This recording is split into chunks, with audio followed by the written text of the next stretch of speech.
আসসালামু আলাইকুম। আজকে এই সকালের কাজ আমরা শুরু করে দিলাম। এটা হচ্ছে সকালবেলা হচ্ছে আমরা ২ ঘন্টার জন্য লবণ পানি দিছি। আজকে আকাশের অবস্থা খুবই খারাপ, যে কোনো সময় কারেন্ট চলে যেতে পারে।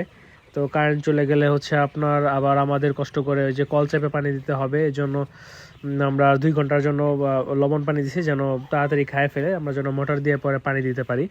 তো এই যে লবণ পানি দেওয়া পটগুলো দিয়ে দিতেছি খামারে। তারপর আমরা অন্য খামারে চলে যাব এই খামারে কাজ শেষ করার পর। আমি কয়েকটা পট দেওয়ার পর হচ্ছে উবায়দুল চাচা পরে পট দেওয়া শুরু করছে। পরে বাকি ঘরে যে কয়েকটা পট ছিল ওগুলো সব উবায়দুল চাচা দিয়ে দিছে। এই যে দেখেন মুরগিগুলো পানি খাওয়ার জন্য একদম প্রত্যেকটা পটে মানে হুমড়ি খেয়ে পড়ছে, পানি খাবে। ২ ঘন্টা পর হচ্ছে আমরা আবার গতকালকে রাতে যে ওষুধ দিয়ে পানি দিছিলাম, ঠান্ডার যে ওদের যে ঠান্ডার ওষুধ দিয়েছিলাম, এই ঠান্ডার ওষুধ দিয়ে আবার পানি দিব। সাথে গতকাল রাতে আমরা ভিটামিন অ্যাড করছিলাম, ওই ভিটামিনটা বাদ দিয়ে আমরা ক্যালসিয়াম অ্যাড করব দুপুরে। তো সন্ধ্যা পর্যন্ত হচ্ছে এই পানি চলবে। তারপর হচ্ছে রাতের বেলা আবার ওষুধ দিয়ে পানি দেওয়া হবে। ওই ক্যালসিয়ামটা রাতে বাদ যাবে, আর যেই ঠান্ডার ওষুধগুলো ছিল ঠান্ডার ওষুধগুলো থাকবে, সাথে ভিটামিনটা থাকবে। কিন্তু দুপুরের যে ক্যালসিয়ামটা দিব, এই ক্যালসিয়ামটা রাতে আর দিব না। ওই যে উবায়দুল চাচা পটগুলো দিয়ে দিতেছে খামারে।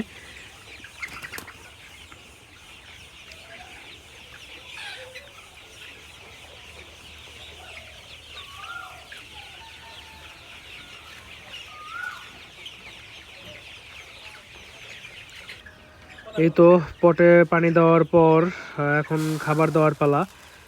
সারাদিনের জন্য খাবার দিয়ে দিব। তারপর আবার সন্ধ্যাবেলা এই সারাদিন এই পটের খাবারগুলো খাবে। আবার সন্ধ্যাবেলা সারা রাতের জন্য পট ভরে ভরে খাবার দেওয়া হবে। প্রথম কিছু পট আমি খাবার দিছি, তারপর হচ্ছে যে উবায়দুল চাচা বাকি পটগুলা ফিল আপ করে দিছে।